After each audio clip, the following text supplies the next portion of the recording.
Greetings! Companion was released on January 31st. It is written and directed by Drew Hancock. It stars Sophie Thatcher, Jack Quaid, Megan Suri, Lucas Gage, and Harvey Guillen. It has an estimated runtime of an hour 37 minutes. However, I do recommend that you stay halfway through the credits as there is a mid-credits scene. The story follows Sophie Thatcher's character, Iris, who after a tense sequence of events realizes that she's a companion robot and attempts to escape the twisted people she once called friends, along with her boyfriend, Josh, played by Jack Quaid. So going into this movie, I really had no idea what I was expecting.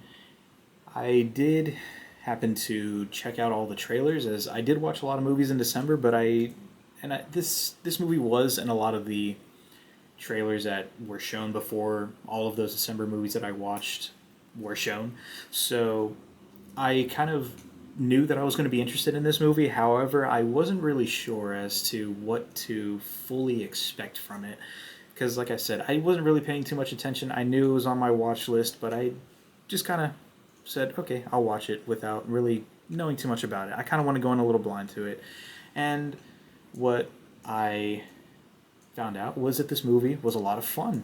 I had a really good time watching this, as well as the entire movie theater that I watched it with. I did happen to watch it a week ahead of time for one of AMC Theater's secret movies. So yes, going into these movies, you really never know what you're going to get. You never know if it's going to be a blockbuster that you're anticipated for, or if it's something that you've never even seen a trailer for. And that's the good thing about these, because even if there's something you are aware that's coming out and you had no intention of watching it, well, now you're going to sit there and watch it, and unless you walk out, of course. And, well, the majority of the time, these secret movies are actually really good. I think, yeah, as far as I know, I think I've been in total to probably about five of these secret movies, and every single one of them I have absolutely enjoyed. One of them ended up being in my top 3 movies of last year, which was Sing Sing. So, yeah, as soon as Companion came on screen, I was immediately had a smile on my face. I knew that this was one of the movies I wanted to watch, and luckily it delivered in every single way possible. From the chemistry, from the acting, the pacing, the overall just fun vibe that it had. This movie had a really good energy to it, and the movie theater that I watched it with, or sorry, should I say the audience that I watched it with, were all really vocal, but not in an obnoxious type of way. But everyone was really vocal and, had a really good reaction to all the movie overall. So I also share that same reaction. I feel as though the movie was really solid across the board. So yeah, overall this movie was pretty good. I want to say there is a mid-movie twist that really got me like, wow. I can't recall the last time I've actually been surprised by something as much as I was throughout that mid-movie twist that happened. It's nothing super huge, but it did kind of get me. I was like, wow, I'm surprised that happened and that I did not pick up on that. And the rest of the theater gasped. Just pretty much tells you how crazy that twist was, especially if you went in blind like I did. No spoilers. And if you've managed to be one of those lucky people that has avoided all spoilers and plan on watching this, or end up deciding to watch this on Valentine's Day, I hope that you are just as surprised as I was, and as the entire movie theater that I watched it with was, because it was a pretty good twist. Moving aside from that, I did want to talk about how this movie just had a really fun vibe to it, a really good energy, as well as the cast altogether just seemed as though they really enjoyed one another's company, and I feel as though just working on this project as a whole had to have been a blast, because everyone just has so much fun with this, and you can tell just by the way everyone interacts that it probably took a lot for them to stay in character, because the way that they all seem to act with one another, just you could tell that there was a lot of fun that they had working on this project on and off screen, and that's something that I wish I could say a lot more about, or at least I hope to say a lot more about for the remainder of the movies that come out this year that I intend on watching, because with the cast that seems as though they interacted so well with one another, it made me interested in watching, how what happens. Even though, there's obviously good and bad characters, there's protagonists, antagonists, there are good interactions between each and every character, at least once or twice in the movie, where you could definitely tell that they had a good time with this.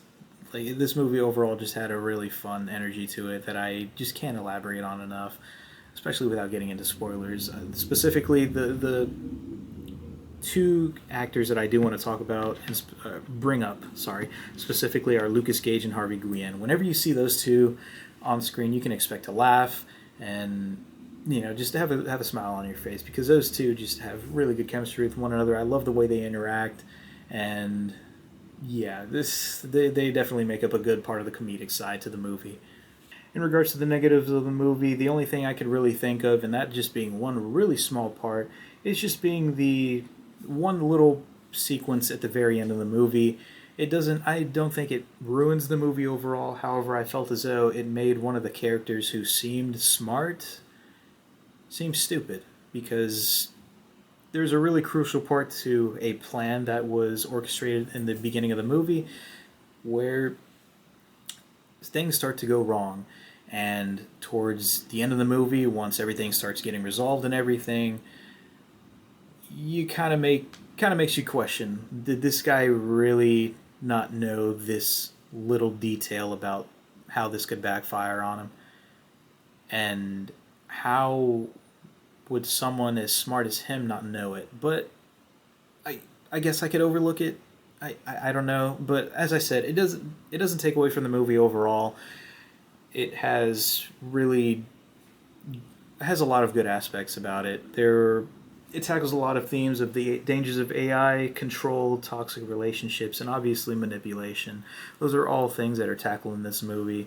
So, and I feel as though it tackled everything pretty well. There are very little complaints besides that ending. Everything was pretty solid across the board, as I stated earlier. So, if I had to give this a rating, I'd probably say this is an easy 9 out of 10. It was easily, hands down, the best movie I watched in all of January.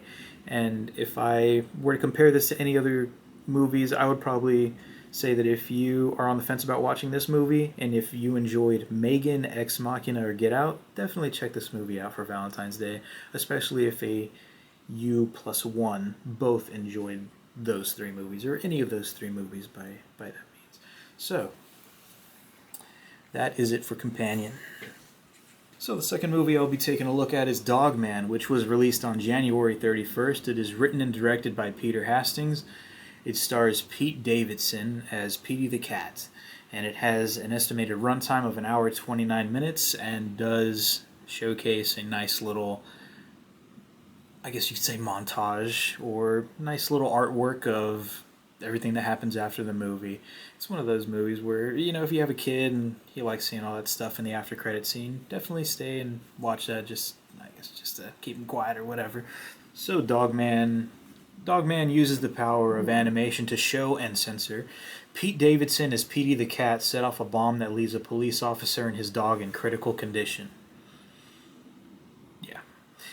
And immediately he has a life-saving surgery that results in the creation of Dogman, who now wants to slap the cuffs on Petey and stop his crime spree. That's the movie. Yep. That is actually, as crazy as that sounds, that is the movie. I originally wanted to watch this ironically and just be like, wow, this is the goofiest thing I've ever seen in my life. But it's actually really good. And I really do mean that. If you're an adult, if you're a kid, if you're a kid, you're definitely going to enjoy it. But if you're an adult, you'll probably still enjoy it like I did. The movie features a fun stop-motion-like animation, similar to, the Puss in Boots movie that came out recently. I can't remember the name of it. Yeah, I'm not going to think about that too long. So, similar to that, and also the Spider-Verse movie. So yeah, aside from all of that, it has a really fast-paced first 10 minutes of the movie, I believe. I could be wrong in that timing, but it felt like 10 minutes because everything just moves by really fast at the start. It just pretty much gets you to what you want to see, which is, the Dogman. It wastes no time in getting all that set up and showcasing how he went from man to Dogman, or man and dog to man and dog man, I should say.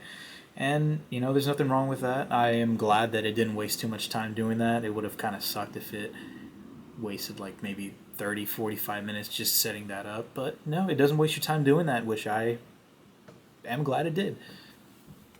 After the movie spends a little bit of time doing that, it kind of just goes back to just being a little random at times. There are just things that just randomly happen that kind of made me laugh a little bit because, you start out with the fast-paced stuff and then you get to the more deeper, heartfelt, emotional type things, and then it just goes back to being a random, funny kids movie.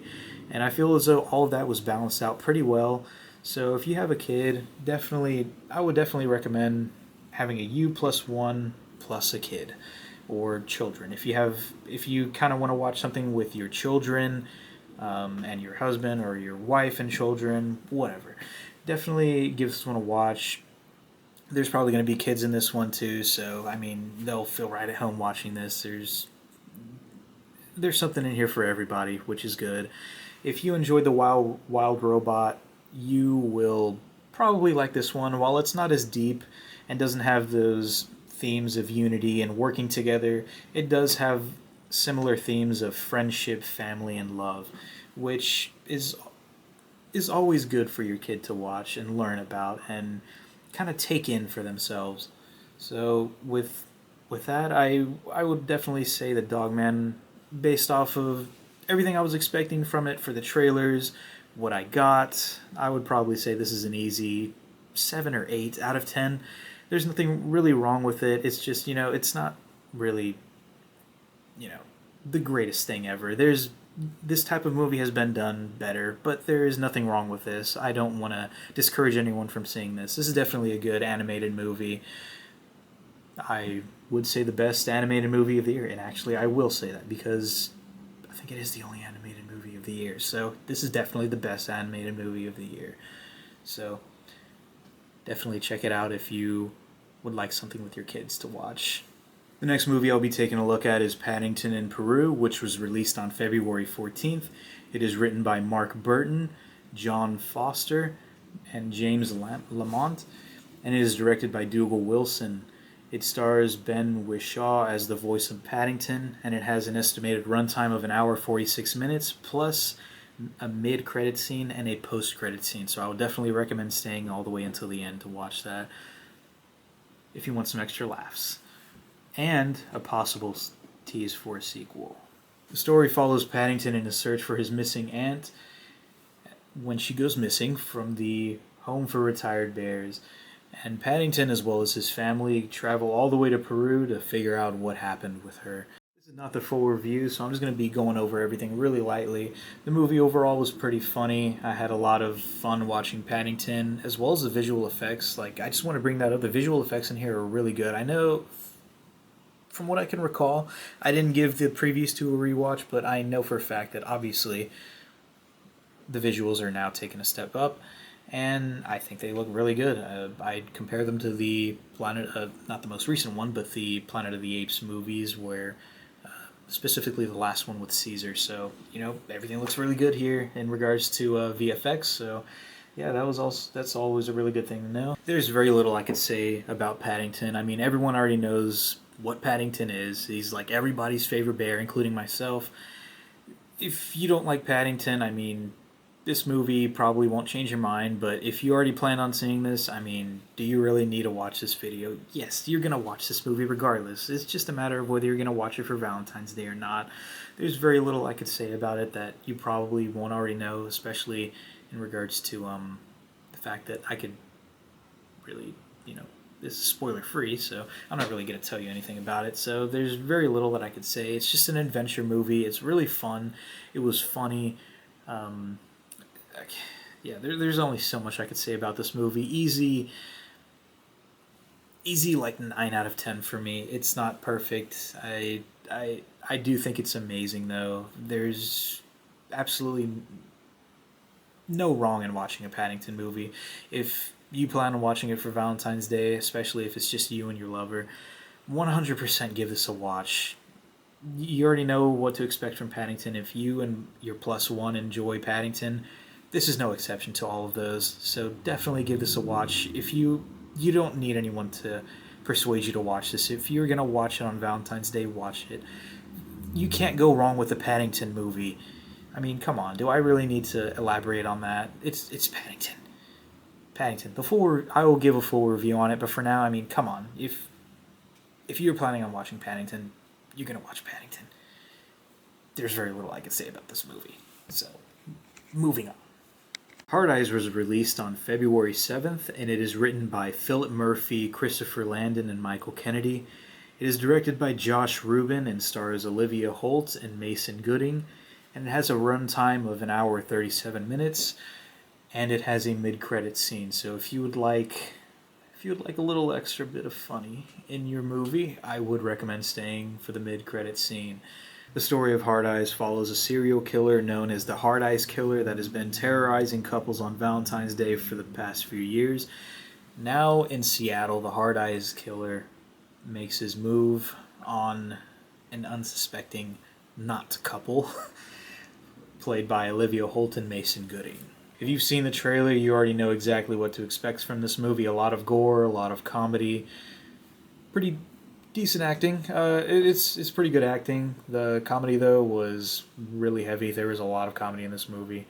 I felt as though a lot of the jokes landed, though, which is, not too common. I can't really say that all too often, but this movie did have a lot of jokes that landed for me, as well as the whole movie theater that I watched it with. The audience was really reactive to this movie, but also not in a bad way, but in a really positive way. So this is going to be a rom-com / slasher movie. And as I was watching it, I couldn't help but think to myself that this feels like I've seen this before, but in two different formats. One being in the movie that released last year, being, what was it? Anyone But You, starring Sydney Sweeney. And the rom-com part of this movie definitely gave me stuff like that. Like, it definitely gave me vibes of that movie. I would put it on the quality with that. The romance part of it, I kind of expected the rom-com part to kill the movie, but no, it actually did it really well. It was a pretty good balance of rom-com with slasher, and the slasher part of this movie felt a lot like Scream, specifically towards the end. Towards the end, it really felt a lot like Scream, and I would be surprised if anyone felt any differently. So yeah, just keep that in mind. If you were a fan of that movie, Anyone But You, which I know a lot of people did walk out of the theater enjoying, as well as Scream. I mean, everyone knows and probably likes Scream. I know he may not be for everyone, but this definitely felt like a mix of those two properties, and I felt as though everything was done pretty solid across the board.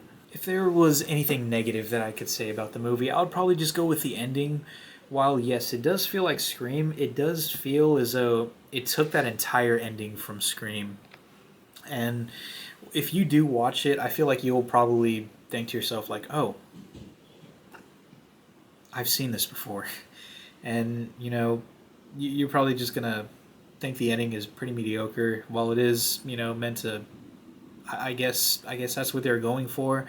However, I just wish that the ending was done a little differently. It didn't kill the movie overall. I still had a great time watching it. However, the ending, I just felt as though it didn't stick it as well as it could have or should have.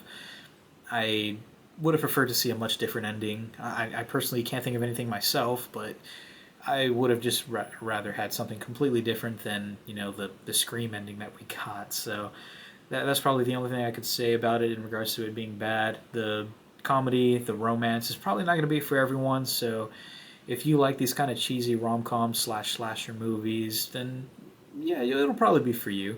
But for me personally, I would probably say this was a good 7 out of 10. Wasn't the best slasher I've seen, wasn't the best rom-com I've seen. Probably one of the better combination of the two that I've seen though. So yeah, I would definitely, if that's what you're looking for, definitely go check this out. This is definitely good for, I don't know, maybe if you've had a little bit of alcohol, if you're coming from a dinner date, maybe you probably have a little bit of fun with this. Don't take it too seriously, and just go in there to have fun, and that's what you'll get. So that's pretty much it for Hard Eyes. Okay. Captain America Brave New World is the last movie I will be going over, which actually just released. And it is written by Rob Edwards, Malcolm Spellman, Dalen Moosen, I'm probably butchering that name, Julius Ona, and Peter Glanz. And is directed by Julius Ona and stars Anthony Mackie, Harrison Ford, Giancarlo Esposito, Tim Blake Nelson, and Danny Ramirez. And it has an estimated runtime of 1 hour 58 minutes, and there is an end credits scene, so stay all the way till the end if you want a look into what is next for Captain America. Oh, everybody already knows what this movie's about.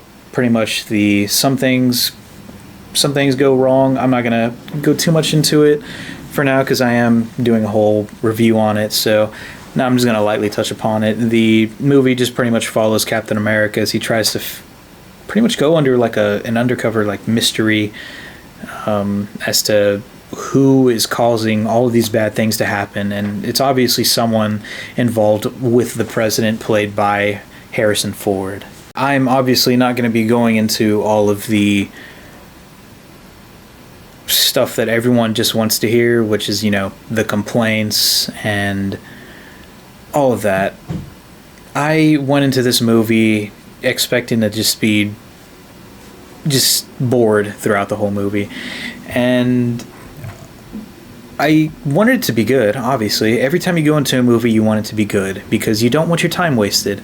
And this movie was actually not bad. I know that's probably going to come as a surprise, but I would recommend that you just stay away from all the negativity of the movie and just check it out for yourself and see what you think. Because this movie is definitely, compared to everything else we've gotten in the MCU so far, I do want to just quickly say this. The last movie I watched in its entirety from Marvel was Infinity War. However, I am aware of everything that has been going on in the MCU since. Like, I know exactly everything that happens from start to finish from Endgame. I didn't watch it, but I know of everything that happens. And I know where the MCU currently stands. I know what happened in Guardians of the Galaxy 3. I know what happened in Legend of the Ten Rings. I actually did watch, and this is not a movie, so that Infinity War was the last movie I watched, but this is the last thing from Marvel I watched to prepare for the movie, which was Falcon and Winter Soldier. Kidding. Captain America and Winter Soldier. And I enjoyed it. I sat down and watched Captain America and Winter Soldier, and I actually enjoyed it. It wasn't bad. I thought it was fine. It's a really nice step into showing who the next Captain America is going to be. Would I have preferred that it have been Bucky? Sure, yeah, for sure. Bucky is a cooler character. However, it was interesting seeing Anthony Mackie's character step into those shoes, and it's from what I've seen in Captain America Brave New World. It was also interesting to see his first steps into the mantle of Captain America as well. I think that the movie was actually done pretty well. While it's not the greatest MCU movie that I've seen, it's nowhere near the level of Captain America the Winter Soldier. I do think that this movie is better than what everyone's thinking it's going to be. And the movie theater that I watched it in, everyone was having a good time. Like, I saw nobody walk, and I have seen people walk out of movies before, specifically like blockbusters. I have seen people do that, but this movie, no one walked in. Nobody walked out of the movie theater. Everyone stayed till the end credit scene. No one walked out after the credits started rolling. Everyone was talking. Like, that, there is a good energy about this movie that the audience had, and you know, as someone who hasn't really seen too much Marvel, specifically after Endgame, I enjoyed it. Like I said, this wasn't the greatest MCU movie that I've seen. It's definitely good. It's a step in the right direction for the MCU compared to everything I've read and seen from the current state that it's in. This is good, and there is something I would like to touch upon because I know that it is it has a lot of people on the fence on whether or not they should watch it. That being the screen time of Red Hulk, and this is kind of a little bit of a spoiler, so just keep that in mind. It's not a spoiler because it's what everyone's talking about and what people are concerned about. That being, how long is Red Hulk in the movie? And yes, I am going to confirm that Red Hulk is only in the movie for probably 5 minutes, 10 minutes. That is true. Maybe not 10 minutes. 10 minutes is too long. So he's only in the movie for like 5 minutes. Yes, that is true. But I feel as though, I don't know, it does kind of, the ending did kind of feel wasted, although I don't think they wasted the character. And how do I explain this? Like, I feel as though they did do something right where everyone from the characters in the movie knew that that was a really insane matchup to do. Falcon going up against Red Hulk, everyone is aware about it. I'm sure you've seen the trailer. That one clip where, or maybe it's a movie spot, but there is one scene where, and this isn't a spoiler because it's in one of the trailers, but he even makes a joke to it, and it's in the movie where he goes, "I should have taken that damn serum." And, you know, it just shows that everyone's self-aware. Everyone is aware that this is a really insane matchup, so just go into this movie with an open mind, and you'll probably enjoy it. I enjoyed it. I was expecting to hate on it, but no, this is a good movie overall, and this is a movie where I would say go in there, form your own opinion, and talk about it, because I'm one of those people that personally thinks that Marvel is not the greatest franchise. Like, I mean, I know that a lot of the movies are objectively, I guess, good, but they're just not for me. Me personally, I only enjoyed 3 out of like the 20 movies in the Infinity Saga. Those being the first Iron Man, Captain America, the Winter Soldier, and the first Doctor Strange movie. And while I guess the other movies are objectively good, they're just not for me. I'm just not an MCU person. I just kind of went into this movie hoping it was going to be good, and it actually was. I think the movie's actually fine overall. There's obviously some things wrong with it, and I can't really touch upon that for the sake of being spoiler free, but definitely go and just check it out on your own. Ignore all the negativity around it, and just go in there and have fun. If you're planning on watching this with someone on Valentine's Day, just go in there and have some fun with it. Don't take it too seriously. Like I said, I think this is a step in the right direction for the MCU. Now that this movie's over, I'm actually a little more excited to go see Thunderbolts, which I also had no intention of seeing. And like I said, the movie review for this is going to come out, and while I have a little more time to think about it and ponder on things, I just said the same thing, but cool. But yeah, as I said, while I think about things a little more, just for now, since I literally just watched it like 2-3 hours ago, off the top of my head, just going off everything, I'd probably give this a 7 out of 10. It's not great, it's not bad. 5 being average, by the way. I probably should say that every time I give a number review, but yeah, I definitely think this is a step in the right direction for Marvel, and I had a lot of fun with it. It had a lot of stuff brought up from the Incredible Hulk movie, which I was also fond of, but didn't really enjoy all too much. I do think it's a good movie, but I just didn't enjoy it all too much. Maybe when I was a kid, I loved it, but now I'm just kind of like, it's a good movie, it's fine. But yeah, that's gonna be it for that. Time to abandon ship.